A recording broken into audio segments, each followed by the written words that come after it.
SRMites, how are you doing? I am Srijana, your host, and today for this episode of our podcast, we have two very special people with us who are ready to set on an adventure and climb the Everest. I welcome Chandana and Vedansh to our podcast. Welcome, guys. Really happy to have you guys on our podcast. And before we go into any more details about your journey so far and how your journey will be for the next few weeks, let the audience know about yourself. So, why don't you please start by introducing yourself? Hi Srijana, thank you for having me on the podcast. I'm Vedansh Rathore. I'm in EC department. I'm a tech enthusiast and right now a travel enthusiast as well. I'm pretty much excited for this expedition. Yeah.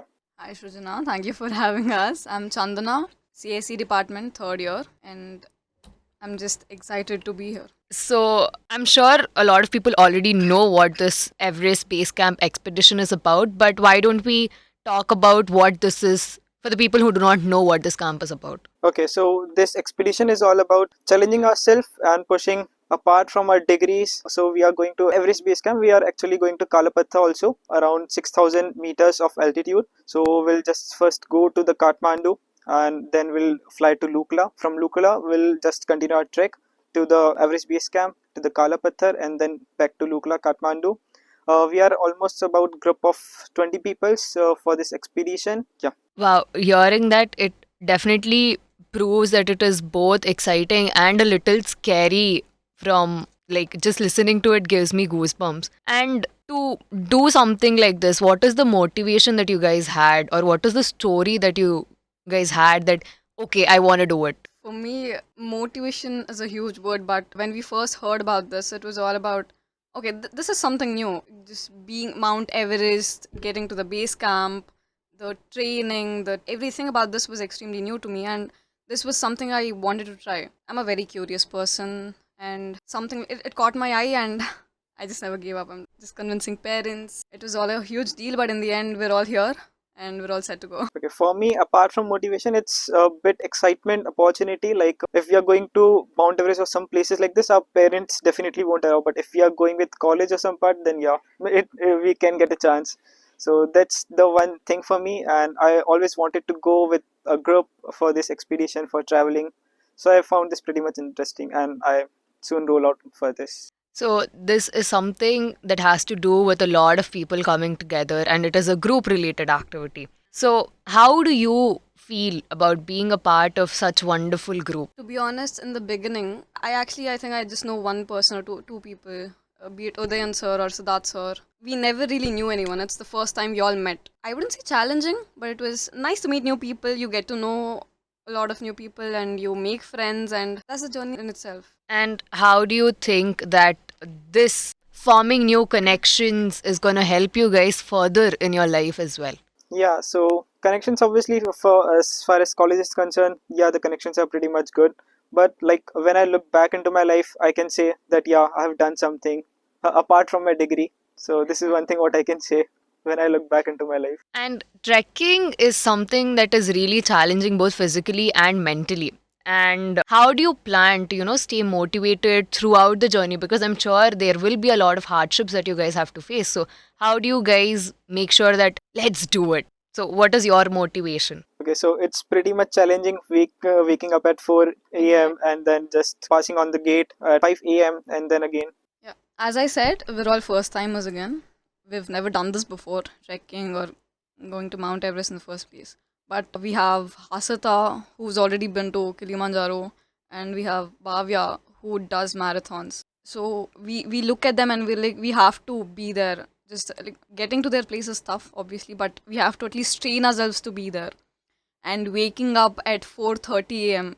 that itself it's a big task. So waking up at 4:30, going up and down the Mangalgiri hills, Kondapalli fort, it was all challenging physically and mentally. In the very beginning, you don't. So, since you mentioned about the sleep schedule, about waking up at 4:30 a.m., because I'm sure most of you guys sleep only at 2. So, waking up at 4:30, of course, is challenging. But I am curious about, are there any changes in your regular life after being enrolled into this expedition camp and all of this?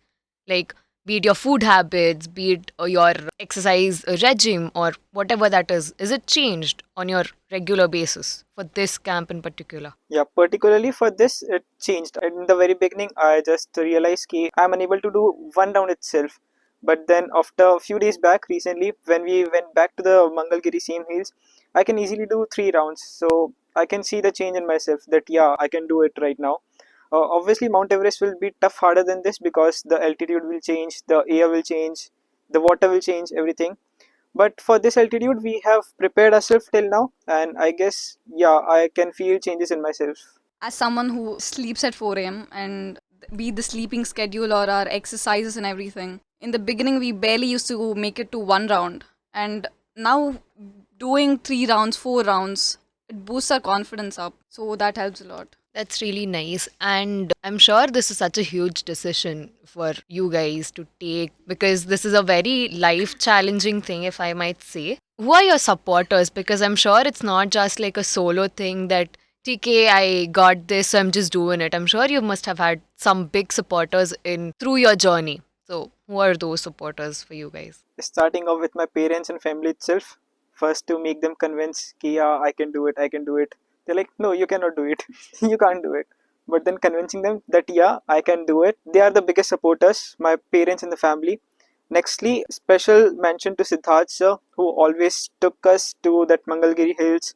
It's also challenging for him like to manage all this his academic stuff with this thing, but he always used to take us to that. Another thanks to SRM University AP for providing us this opportunity. And going up the Everest, there'll be a lot of fears. Let's say there are, for me particularly, I'm really scared of all these reptile animals and all of that. So, I mean, there will be a lot of fears, and you guys can also sometimes feel it overwhelming once you're there, and you might have anxiety and all of that. So, how do you think you can manage, or how do you think you can overcome those? I think this is where the group dynamic comes in. Even though, yeah, we all do have our fears and insecurities or anxiety, but we all have each other. That is, I think it could be seeming like a very small thing for the people who are listening, but since you guys are doing it, you actually know the impact that leaves on your life, from all the people you meet to the challenges you face and the problems that you have to solve when you are there.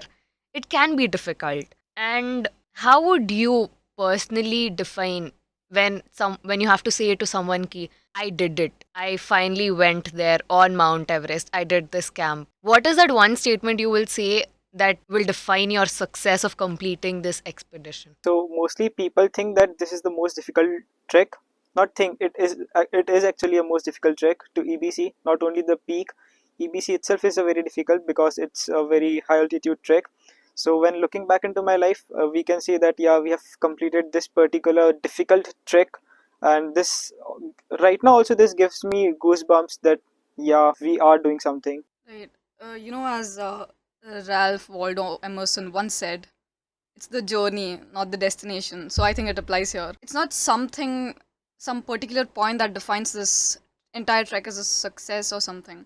I think from the very beginning, from training to us talking to each other, making this trek, doing this trek. And mountains usually are considered as places where people can be religious and all, and Everest is one of those places. So, how do you see any spiritual, or do you see any spiritual or philosophical meaning in this journey for yourself? I think we're seeking answers, and I hope we find the answers over there through the journey. And of course, I'm sure there will be times of rest during your trek. You won't be always like chuck, chuck, chuck climbing and all. So, what will you do during those moments of rest? Will you just be like, okay, I'm tired for the day, or will you take this opportunity to explore more? Of course, we're first getting Nepali momos. Don't forget the chili garlic noodles. Of course, we're gonna explore Kathmandu, try and meet new people. I have a friend or two over there. I'll meet them. Yeah, that's that. So, do you guys have the habit of journaling or something? No, but personally, I'm thinking to just filming all this expedition with my group. So, like when if I wanted to like remind of this thing, so I can just see the video clips. What like we have been there, we did it finally. Yes. And since we're talking about videos and photos and all, being away from technology for those many days. How are you guys gonna handle it? And especially you, Vedansh, because you told you're a techie. So how will you manage without being with technology around you? I guess most of the people have fear Snapchat streak toot jayegi. But yeah, not that's not the case for me. Yeah, like it can give me times when like there were no technology, no phones and everything. So we can just relate to that thing, and I don't think we don't even need this technology when we are just going. We'll just waste our time in exploring. So yeah, I don't even think that we need the phones at the times. And this is actually something I'm looking forward to. Just almost 12 days without no phone, no connection with the outside world, just stargaze. There's so much to do. So yeah, this is something. And you reaching the stage itself is a huge achievement. So, congratulations to the both of you. And from let's look back. There is a lot to look forward to, but sometimes it's good to sit down and look back at your journey so far. So, if you look at your journey and preparations until now, what's the biggest lesson you've learned about yourself, about trekking, about discipline, or whatever? What is that one lesson that you've learned from the very beginning until now? Time management. That's the only one thing I can say. You have to have a very good hand on time management, like waking up, doing your college, doing your academics, after that spending time on your homeworks or maybe something what you are doing, internships and everything. Time management, and then discipline is one thing. You have to be very sincere with your trekking experience. Like if you have not practiced well, it might be not very good for you at the Everest, because the air will change, the altitude will change. So that's the two most thing what I felt is the most important thing. Everything, like it's the same as you said, but I'd like to add, it's a physical endurance. As a average human being, you barely take the stairs, you don't do much. But I think this is not just gonna help with the trek, but also later in the life. You are habituated to something now, and this will be there with you. Yes, and as I said, sometimes it's good to sit back and look back, but it's also great to sit and look forward towards our journey as well. And I'm sure you guys have a wonderful journey ahead. But before we wrap up this podcast, I have one final question of the most important people, apart from you, who also unconsciously or not physically being present are still present. That is your parents. And how did you guys convince your parents? Because it would have taken months for me to convince my mom and dad that I want to go on this trek. So how did you guys do it? How did you convince your parents ki, Mama, I want to go there, Papa, I want to go there? To be honest, it didn't take much for me. I was surprised myself. When I saw the mail, I went to my mom, was like, I have an opportunity here. And it took almost like 20 minutes phone call. And she said, you can't do it. What are you thinking of yourself? But then again, I told her, give me a chance. Let me pass the test. And if I did, then we'll talk about it. And we did pass the test. It didn't take much. They were convinced. Pretty same for me. Like when I first saw the mail, I was like, yeah, I want to go. Let's hear the briefing session. After that, hoping on a call for 30 minutes, convincing that okay, I can do it. Please, can I register? Okay, go for this first test. Then I went for the test. Okay, test mein ho gaya. Now what? I'm rolling out. Then they were like, okay, like do it. If you are unable to do it, just take the step back. But then, yeah, they were convinced. My mom was convinced. It was pretty difficult to convince my father, but at last everyone was convinced. So one thing that we can, both of you had in common is like, just give it a go. And I think it is one of the things every one of us have to keep in mind when it comes to life in general. Ki if you want to do something, just go for it. Give it a go. There is no right or wrong in anything. Yeah, you have an opportunity. Take it. Just grab it. Do not let it go away. Thank you so much, guys, for joining us on our podcast. It was wonderful talking to you, and all the very best for the journey ahead.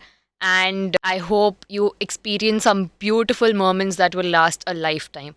And to all the listeners, thank you so much for being such wonderful audience. And see you guys in the next episode of Say What with SRM AP. This is Shrujana signing off.